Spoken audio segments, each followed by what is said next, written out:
Good morning. और आज हम डिस्कस करते हैं एनसीईआरटी एग्जाम्पलर की एक प्रॉब्लम जिसमें कंपैरिजन बिटवीन टू बॉडीज जो प्रोजेक्टाइल मोशन में है। तो बॉडी नंबर 1 और बॉडी नंबर 2 की जो इनिशियल वेलोसिटी है वो वी नॉट है, बट बॉडी नंबर 1 जो है उसको प्रोजेक्ट करा गया है एंगल थीटा 1 से, और जो बॉडी नंबर 2 है उसको प्रोजेक्ट करा गया एंगल थीटा 2 से। क्वेश्चन में सिर्फ सिचुएशन ये दी गई है कि जो हाइट अटेंड है बॉडी 1 द्वारा वो बॉडी 2 के हाइट से ज़्यादा है। ये आपको गिवन है क्वेश्चन के अंदर, और आपको बोला गया है कि आप कंपैरिजन करिए दोनों के एंगल ऑफ प्रोजेक्शन का, टाइम ऑफ फ्लाइट का, रेंज का और एनर्जीज का। तो आपको ये कंपैरिजन में बताना है कि कौन सा बड़ा है, थीटा 1 बड़ा है या थीटा 2 बड़ा है। तो आप ध्यान से देखिए, अगर आप पहली बात करते हैं थीटा 1 और थीटा 2 की, मान लीजिए दोनों की दिया हुआ है कि दोनों की वेलोसिटी और प्रोजेक्शन बराबर है, और एंगल और हाइट फर्स्ट की सेकंड से ज़्यादा है, जो हाईएस्ट पॉइंट पे चली जाती है। तो इसको एनालिटिकली अभी आप करके देखें अगर, तो एक प्रोजेक्टाइल जो ज़्यादा एंगल पे प्रोजेक्ट हुआ है वो ऐसे जाता है,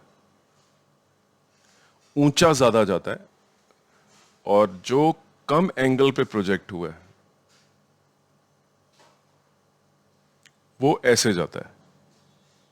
तो आप देखिए कि इसका जो वर्टिकल कंपोनेंट होता है वेलोसिटी का, ज़्यादा एंगल बड़ा होने की वजह से जो v साइन थीटा होता है वो काफ़ी बड़ा हो जाता है अगर एंगल बड़ा होगा, एंगल ऑफ प्रोजेक्शन, और v कॉस थीटा कम हो जाता है, क्योंकि जैसे जैसे आप एंगल बढ़ाएंगे वैसे वैसे कोसाइन पार्ट छोटा होता जाएगा, और जैसे जैसे एंगल बढ़ाएंगे वैसे साइन पार्ट बड़ा होता जाएगा, क्योंकि साइन जो है वो 90 डिग्री पे हाईएस्ट हो जाता है।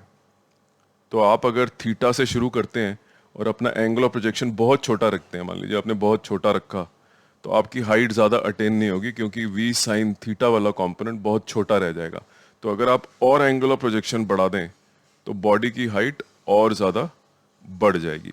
तो देखिए ब्रॉडली ये अगर एनालिटिकली आप ध्यान से सोचें कि ये प्रोजेक्टाइल मोशन में जितना बड़ा एंगल होगा उतनी ज़्यादा हाइट होगी, क्योंकि v साइन थीटा जो वर्टिकल कंपोनेंट है वो डिपेंड करता है, वो डिसाइड करता है कि हाइट कितनी अटेन होगी वाई एक्सिस के अंदर। तो वाई एक्सिस में जिसका v साइन थीटा बड़ा होगा उसकी हाइट ज़्यादा होगी, और v साइन थीटा तब बड़ा होगा जब थीटा बड़ा होगा।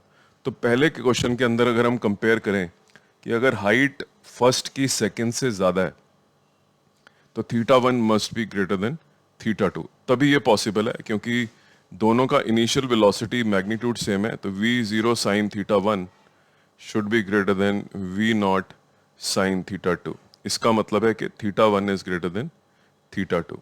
पहला हमने प्रूव कर दिया। दूसरी बात करते हैं हम टाइम ऑफ फ्लाइट के बारे में। तो देखिए टाइम ऑफ फ्लाइट डिसाइड होता है वाई एक्सिस से। अगर आपका वर्टिकल कंपोनेंट वेलोसिटी का ज़्यादा है तो आपका जो फ्लाइट होगा वो बड़ा होगा, मतलब आप ज़्यादा समय तक ग्रेविटी के साथ आपका इंटरेक्शन होगा।